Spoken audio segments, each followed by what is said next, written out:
ముడమల్ నిలువురాళ్లకు ప్రపంచ వారసత్వ తాత్కాలిక జాబితాలో చోటు దక్కడం తెలంగాణకు గర్వకారణం అన్నారు మంత్రి జూపల్లి కృష్ణారావు. నిలువురాళ్ల పరిరక్షణకు చర్యలు తీసుకుంటామని ఆయన చెప్పారు. నిలువురాళ్లకు యునెస్కో శాశ్వత గుర్తింపు కోసం తమ ప్రభుత్వం కృషి చేస్తుందని జూపల్లి తెలిపారు. దీనికోసం ప్రత్యేకంగా కృషి చేస్తున్న ప్రభుత్వ శాఖలు, స్వచ్ఛంద సంస్థలకు ప్రభుత్వ సహకారం ఉంటుందన్నారు. నిలువురాళ్ల ప్రాంతాన్ని కాపాడుకోవాల్సిన బాధ్యత మనందరిపై ఉందని మంత్రి జూపల్లి అన్నారు. నారాయణపేట జిల్లా కృష్ణా మండలం ముడమల్ నిలువురాళ్లను మంత్రి జూపల్లి సందర్శించారు.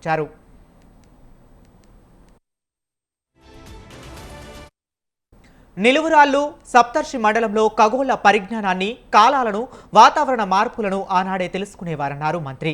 కాలాలను గుర్తించడానికి ఆది మానవులు నిలువురాళ్లను ఓ క్రమంలో ఏర్పాటు చేసినట్లు చరిత్ర పరిశోధకులు, ఖగోళ శాస్త్రవేత్తలు మంత్రికి వివరించారు. ఎలాంటి సాంకేతికత లేని 4000 ఏళ్ల క్రితమే రాళ్ల ద్వారా తెలుసుకోవటం అబ్బురపరిచేలా ఉందని మంత్రి అన్నారు.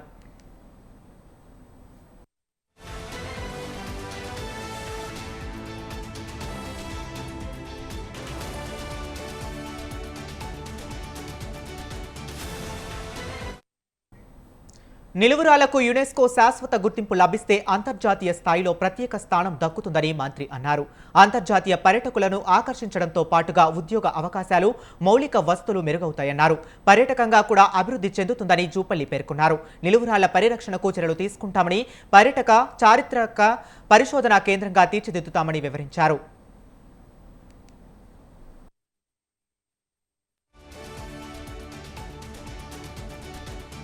మక్తల్ ఎమ్మెల్యే వాకిటి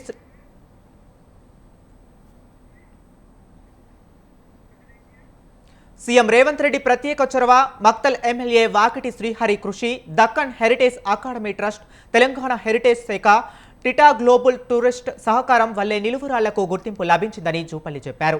ఈ ప్రాంత అభివృద్ధి, శాశ్వత గుర్తింపు కోసం తదుపరి కార్యాచరణ ప్రణాళిక, తదుపరి అంశాలపై త్వరలో ఉన్నత స్థాయి సమీక్ష నిర్వహిస్తామని చెప్పారు.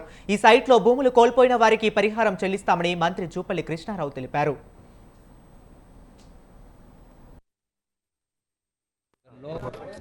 కృష్ణా మండలంలో ఉన్నటువంటి ముడిమిల్ గ్రామంలో 4000 సంవత్సరాల క్రితం ఏర్పాటైనటువంటి ఈ నిలువురాళ్ళు, గుండురాళ్ళు అనేది 4000 సంవత్సరాల క్రితం అతి పురాతనమైనటువంటి వీటికి ఒక చరిత్ర ఉంది.